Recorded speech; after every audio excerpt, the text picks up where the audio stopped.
Hi, this is Jeff Cassman, Creative Director with Invocabo, and this presentation is designed to help you see how to host great webinars. Let's get started. One of the things that we've discovered after preparing, hosting, reviewing, and optimizing many webinar-based sales funnels is that it's extremely important in your webinar that you solve problems for your audience. Many of our clients start off with the idea that a webinar is designed to sell, but we have learned that that's not really the case. And to be most effective, especially in a high-ticket environment, what you need to do is demonstrate credibility, expertise, and develop affinity with your audience. And that happens by solving big problems for your audience quickly. When you do this through a webinar, you demonstrate your expertise to the audience, and you prove your credibility by doing what you promised you would do. And this is a great way to develop a relationship quickly with someone that you did not know before the webinar. Another key aspect that we have found from webinars is that it's important for you to give them something extra in order to stay on the webinar. As webinars have become more popular, as people have more experience with them, that extra incentive for them to remain on the webinar towards the end to get something, perhaps it's a free book, or it's a free infographic, or it's a transcript of the webinar, something else of value that you're going to give them for staying on towards the end of the webinar. That helps to improve the show-up rate and the perseverance of the webinar attendees. Now, I also recommend that you, in the webinar, after you've shown them what you can do for them, you've helped them solve their problem, that you offer them the additional help. In other words, you're going to give them the do-it-yourself option of how to solve their problems, just with the basic outline. And then you're going to offer to the person the professional expert level mentoring or coaching or assistance to help them through that process. And then finally, of course, you want to qualify your audience. You don't want to work with everybody that's out there, everybody that might stumble along your webinar. So the webinar helps you to identify the people who are a good fit for you, whatever those demographics or psychographics may be. So let's talk about how the introduction to the webinar should be handled. First of all, you want to define the audience. You want to make sure that you identify who the audience is for, and then you want to tell them what you're going to tell them, right? It's just our normal process of doing presentations well. We're going to outline for them what they're going to learn on the webinar, and typically this will include some bullet points of what they're going to learn. Then I also suggest that you make a big promise. You tell them what these bullet points are going to mean for their life. It's a benefit-driven promise. So the bullet points, for example, may be what I would call features, or in the marketing business, for example, if I was doing the webinar, some of the things that they might learn would be how to use Facebook to generate leads, or how to write sales copy to be more effective, or how to improve the open rate on emails. These might be the things that I would include in a bullet points as examples from as a marketing agency. The big promise, the benefit-driven promise that I might use might be, we work with a lot of educational organizations, it might be how to fill up your classroom on demand whenever you want, even if you know nothing about marketing. So the features support that big promise. And then, of course, we want to reward perseverance. So this develops a relationship where you offer the client something, you then give them that something, and that reward experience helps to develop affinity more quickly. They see the value in that. They have gratitude towards you for this gift that you've given them. And of course, the gift has some value and relevance to you. So it should always be relevant to the audience. I do not submit to the idea that we should give gifts that have monetary value but are not relevant to the scope of the webinar. And of course, you should always put a value on something. If you don't put a value on something, then it's easy for them to not appreciate it very much. So if you have a book that you normally sell on Amazon for $19 or $29, that should be the value. If you give them a case study or a free report that's worth $99, let's mention that. If you don't do that, then it's just a free gift, and guess what? Free gifts aren't worth anything. The next step is to frame the webinar. So we want to explain to them what they believe their problem is. And by doing this, you're going to help identify with the audience.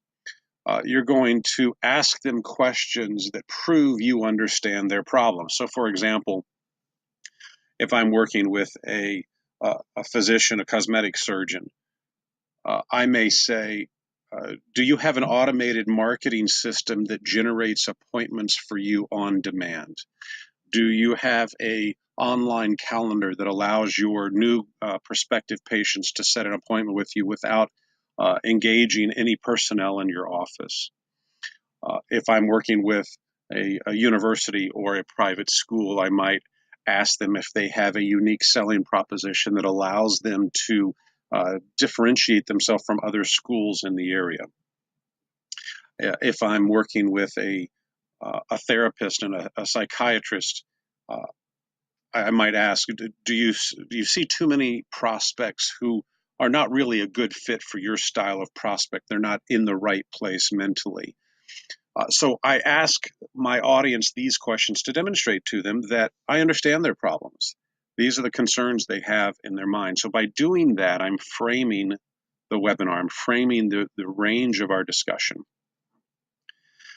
Then what we want to do is reframe. And by reframing, I'm explaining to them that the real problem is something else, that they've identified a symptom, we might call it, but not really the cause. Or they're intimately familiar with the effect, but not the cause. And I'm also showing them that third-party objectivity is very important. So for example, in the marketing business, I frequently hear from clients that they don't have enough website traffic, that if only they had more traffic to their website, that would solve their problems. I know that that is very oftentimes not the case, or at least that's not the most important problem, because more of the wrong people coming to your website is just like more of the wrong people coming to your physical office. That's not going to solve your problem. So the problem may be with your ads or your targeting or your landing page or your funnel or your qualifying process or your pricing strategy. The problem may be the office location or the direct mail piece that you're using. So by reframing them, I'm helping my audience to understand that I understand the real problem and not just their perceived problem. And let's face it, I'm a third party, right? So objectivity is important. If you go to your doctor and you describe a problem, you may perceive it as having one cause. Your physician is objective, right? He can see the forest for the trees. He's not caught up in those minor little details, and he can compare a number of different data points to reach a different conclusion that you may. And so this is what we're doing when we reframe the webinar. Next, we want to do what's called future pacing, or what's more simply called painting pictures in the mind of your audience. And so we want them to visualize the future. What will be different in their life or their business after we solve the problem? So we're going to solve the problem, and we're planting that seed in the mind of our audience. What's going to change in their life? And we want to identify those outcomes very specifically. So let's say that I'm working with a dentist who is a specialist with cosmetic implants and cosmetic dental surgery. And what he wants is he wants more of those ideal clients who know exactly what they want and who can write a check to have those implants done. That's what he wants. So if I identify that we're going to solve that problem, and the outcomes are going to be that he's going to have a schedule full of these, and what he really wants is to be booked out 30, 60, 90 days, what is that really going to mean for him? What's going to change in his life? Well, It's always easy for clients to say they're going to have more money, but in reality, what it means is probably he's going to have less anxiety about how he's going to pay his overhead next month. Perhaps the additional cash flow is going to allow him to take more vacations, and maybe that means that his wife is going to be happier with him. Maybe it means he's going to be able to pay off his school debt, or he's going to be able to pay for college for one of his kids, or he's going to have a second home, or he's going to have a second location for his office practice because now he has the confidence that he's going to be able to recruit even more patients to that second location. So, understanding the benefits that are associated with the problem solving and helping them to experience that in the course of the webinar does several things, not the least of which is it causes them to feel good, and this affinity that they're developing in your relationship is very important.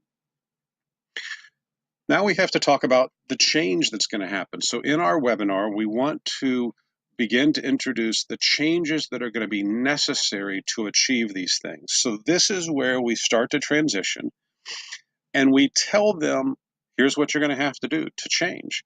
And I like to put a number on it because the human mind likes to grasp onto and cling on to concrete things, not abstract things. So, for example, we all know about the Ten Commandments, right?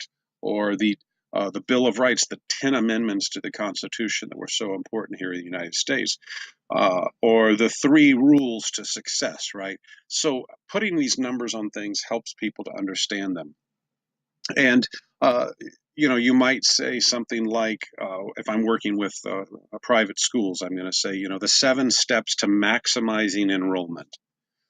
Or if I'm working with a personal trainer who specializes in working with professionals and entrepreneurs and high-powered executives, he may say the 5 shifts in exercise to lose weight and build strength quickly.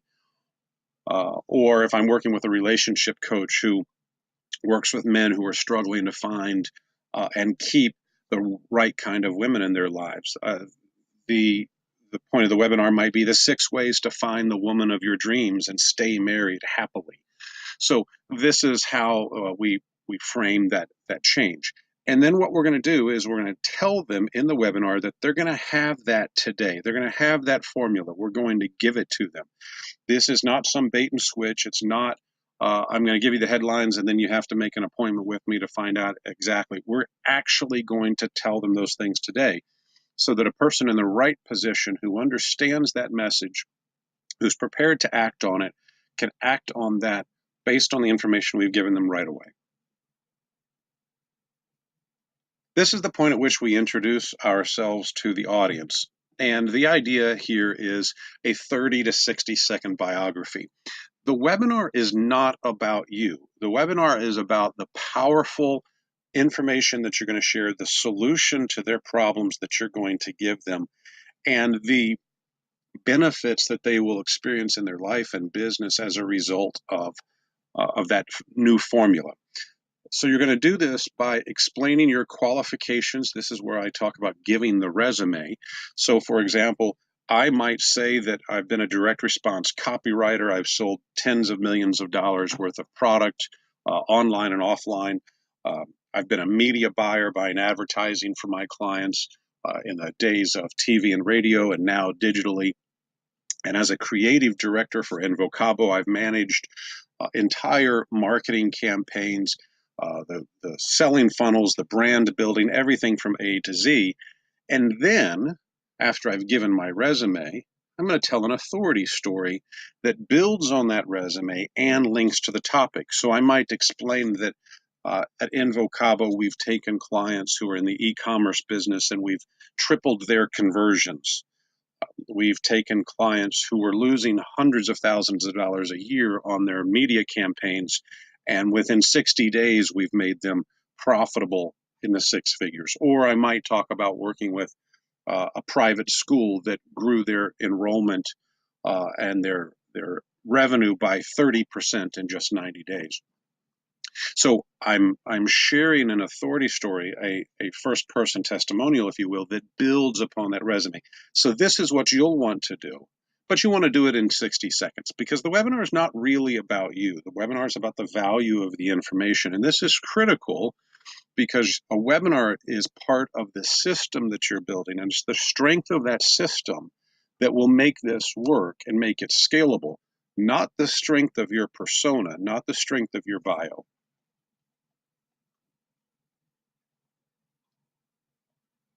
Now we're going to get into the central part of your webinar. This is where we introduce the change. So we're going to start with the core content of however many changes it was that we were recommending. And we're going to talk about the key principles also of how to communicate those changes. Now, these are marketing and persuasion principles that you're going to use when you introduce those, let's call it the 7 changes. I always like to start off with a shocking statement. This is a proven direct response marketing principle. The shocking statement is important to get their attention. We live in a world in which there are a great many demands upon our time and our attention. So shocking someone and getting their attention is very important. And we don't shock necessarily with vulgarity or being crude or offensive, but we need to get their attention. And so like a headline that talks about the blind golfer, or the headline that talks about the woman who had tried to get pregnant for many years and had given up, and then suddenly she discovered this little secret that allowed her to get pregnant, and that changed her life. So whatever the solution, whatever the problem is that we are offering a solution to, let's talk about that shocking statement that's involved in the change to get their attention and hold it. Then we introduce the evidence and the credibility to support that statement, because we don't want to be the inquirer where there's this clickbait headline and there's no substance behind it. So then we support that statement with third-party credibility and proof of it. Then we want to talk about the consequences both to taking the action and achieving those things, as well as the consequences of inaction, or what I like to talk about, the lost opportunity cost, whenever we can quantify it. Here's what will happen if you do X. Help them to understand that. Help them to understand the benefits of taking action. And then here's what will happen if you don't do X. And so by spelling all of that out, we're helping our audience to develop that connection with these things. And we're starting to force that choice in their mind about whether or not they want to do this. And of course, this is important because if you're using a webinar, you want the webinar to help you to filter out your prospects, to help the people who are really motivated to take action and work with you, and the people who are not motivated sufficiently, they're just going to disappear. And of course, you've got to teach something meaningful here. There has to be actual substance that you're including here that really is relevant. And of course, you share powerful testimonials and case studies to prove that what you're saying actually works. And then finally, to summarize those points. So these key principles that you'll use, these are communication and marketing principles. You will then apply this same process to each one of those, in our case, 7 changes that you're proposing for your prospect.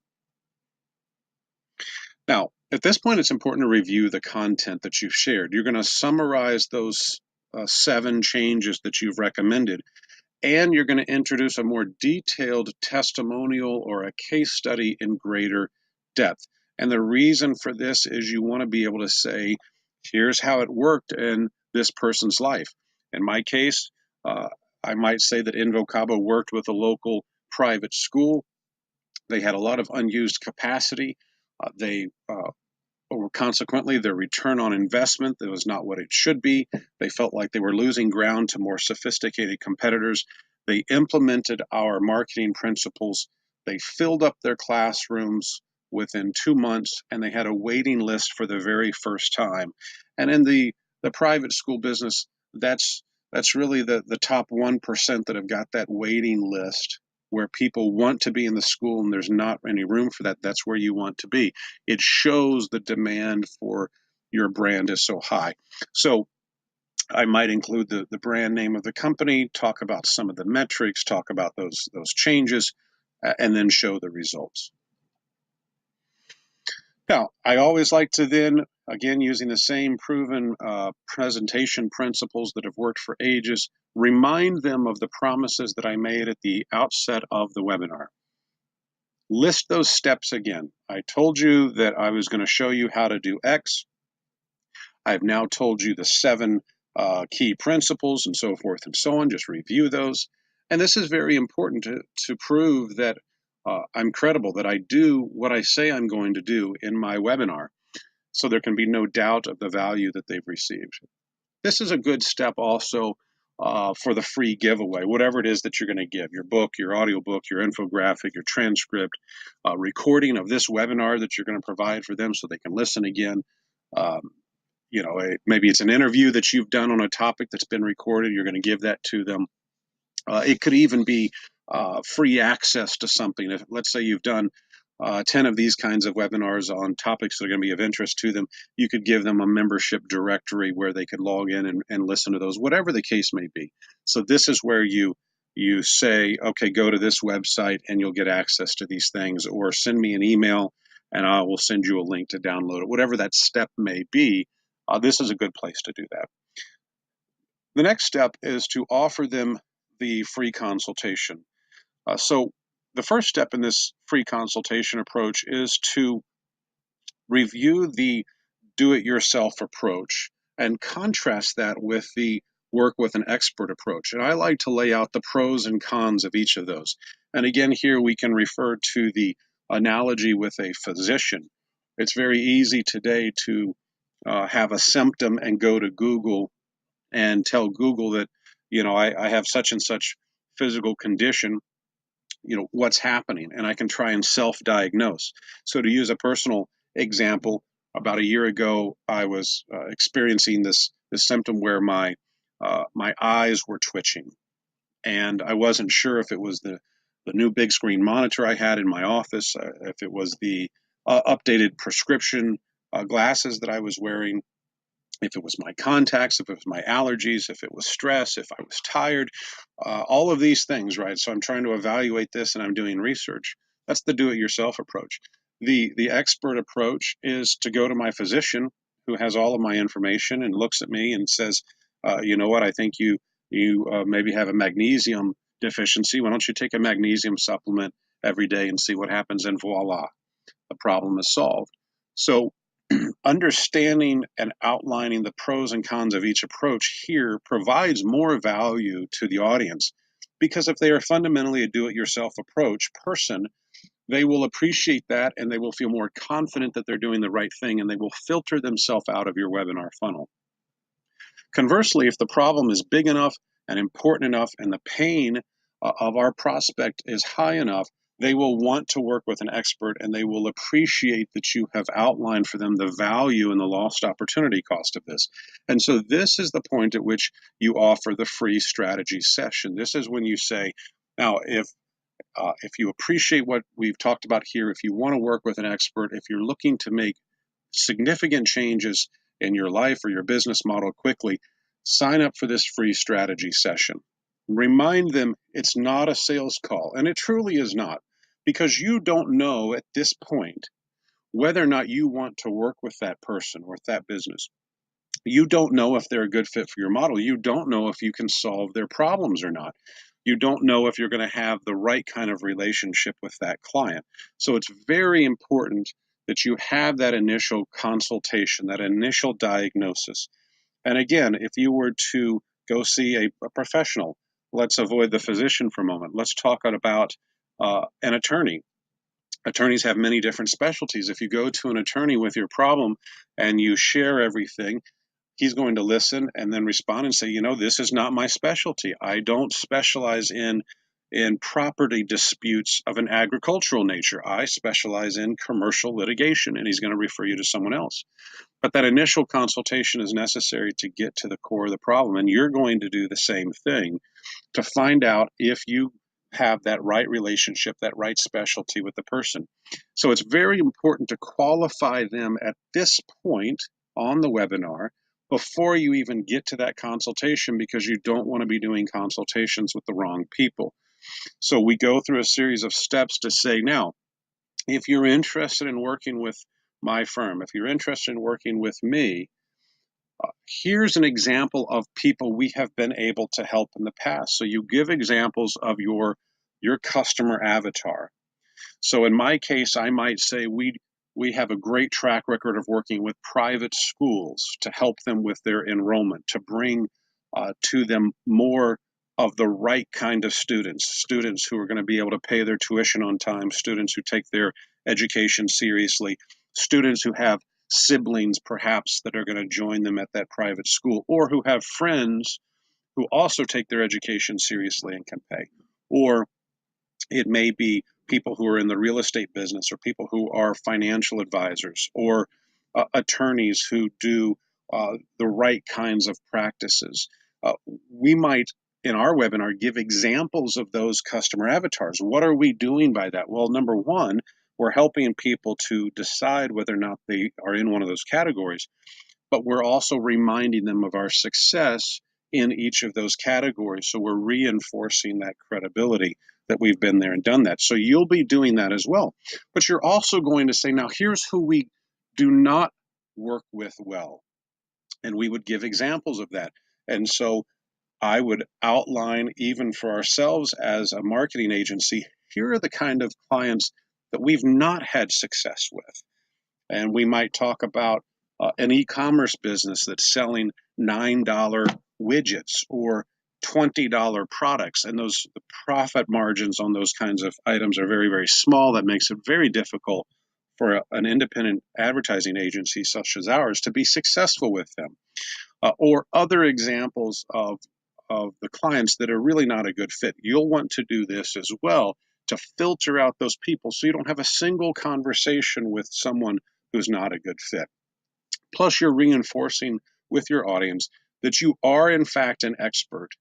And experts and specialists don't work with everyone. They work with a very specific kind of person that they can have a tremendous amount of success with.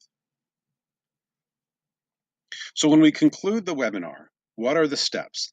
The next step is to push them to your online calendar so they can sign up on your calendar automatically.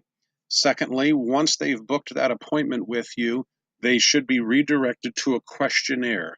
That questionnaire allows you to gather more information about them before that appointment for two reasons. One, you want to make sure that they really are qualified. If they provide information on the questionnaire that tells you they're not a good prospect for you, you can cancel that appointment so that neither of you waste the time. Secondly, if they are a good prospect, if they do appear to be a good fit, you're going to make the best use of that time. We want it to be a 30-minute call or a 45-minute call. We don't want it to be an hour or an hour and a half because of your time and value and the time of your client. So if you're better prepared for that call, there are a lot fewer questions that you'll have to ask, and you can demonstrate to your prospect a mastery of their situation, and you can work on building that rapport quickly with your new prospect. Finally, during the webinar, I recommend a Q&A. And what I normally recommend is that you have a series of the top frequently asked questions that your prospects have and use those as stock questions for the Q&A period of time. Hearing those frequently asked questions and hearing you address those frequently asked questions on the webinar will allow prospects to again develop a rapport with you more quickly.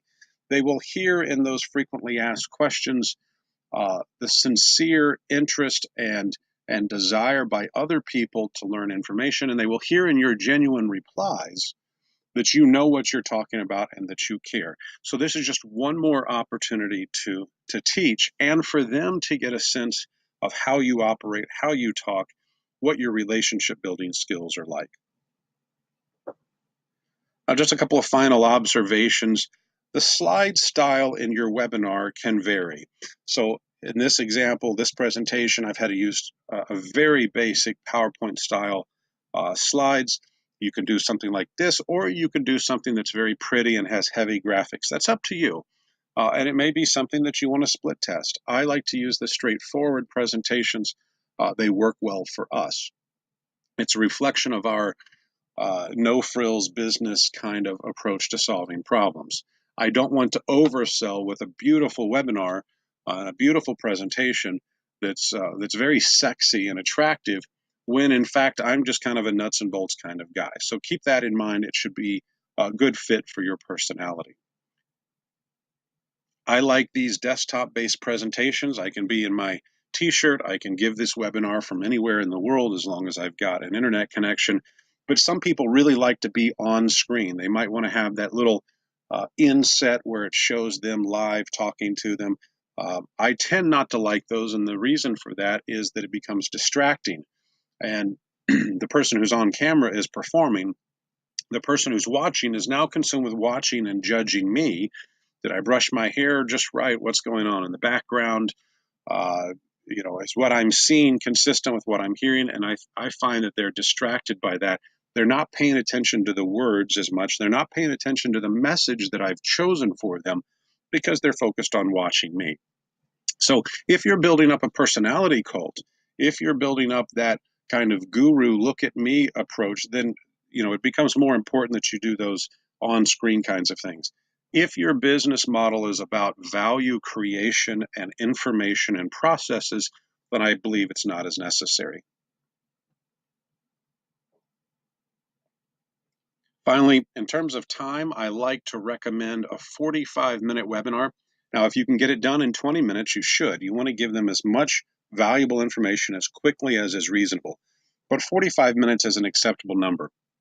More than that, I find to be far too much, and usually the result of a poorly planned presentation. Remember that the average adult 10 years ago had an attention span of 50 minutes. When they're concentrated, they're paying attention, and they're motivated, 50 minutes is the max. After that, they want a smoke break, they need a bathroom break, they're losing their attention. That was 10 years ago. Today, it's much, much less because of all the distractions. So going longer than 45 minutes, in my opinion, and based on our experience, is not worth it. Your enthusiasm and your credibility is vital. You want to show that you're interested in this topic. You want to work very hard on your intonation, your enthusiasm, your pronunciation. You want to vary your speed and your volume of conversation. You want to do a much better job of that than I've done on this presentation. You really want to think about it as acting. And not acting in that you're being false or fake, but acting in that you're putting into those words, that conversation, all of the appropriate emotions. Make it sound like it's important to you. Make it sound like you care, and your presentations will be more effective. I always like to talk about scarcity on availability. I don't want false scarcity, but if the truth is that I'm an expert, that I'm a specialist, that I'm busy helping people, and I already have clients that I'm serving, and I already have other people that I'm supporting, then I'm not available all day, every day, and neither should you be. So you should schedule out what days of the week and what times of the days you're available to take these initial free strategy calls. And it's not 4 times a day unless you really have nothing to do. So I would recommend that you have a Monday afternoon, a Tuesday morning, and a Thursday afternoon, or some example where you've blocked those times off on your schedule. Those are the times that you've set aside for these kinds of calls. And the rest of the time, you're busy doing something. It's creating a product, it's creating a service, it's serving another client, it's focusing on your own professional education and development. But when you block those calls off and people see that you truly are in reality scarce, because remember, they're going to be looking at your online calendar, they're going to see that you only have a few of those slots. And they're going to be reminded that you told them you only had 3 slots, and now they see 3. Or they may see that you, in fact, don't have any calls available in the next week because those 3 slots have already been taken by someone else. They're going to have to wait for the following week. This is consistent with expertise and specialty. If I want to go see a specialist, it's going to be harder to get in to see him than it is to see my primary care physician. Why? Because he's a specialist. He's in higher demand. So it may take me 30 days to get in to see that specialist. So you don't want to create unnecessary scarcity, but you do want your availability to be consistent with your message. You don't want to be that guy who hosts the webinar and says he has room for 3 new clients, and you go on his online schedule, and guess what? He's available 10 hours a day, 5 days a week for the next month. that incongruous message will cause your webinars to fail. I hope this presentation has been helpful to you. This is what we do at Invocabo. We're very excited to work with clients like yourself. Here's how to contact me if you have any additional questions.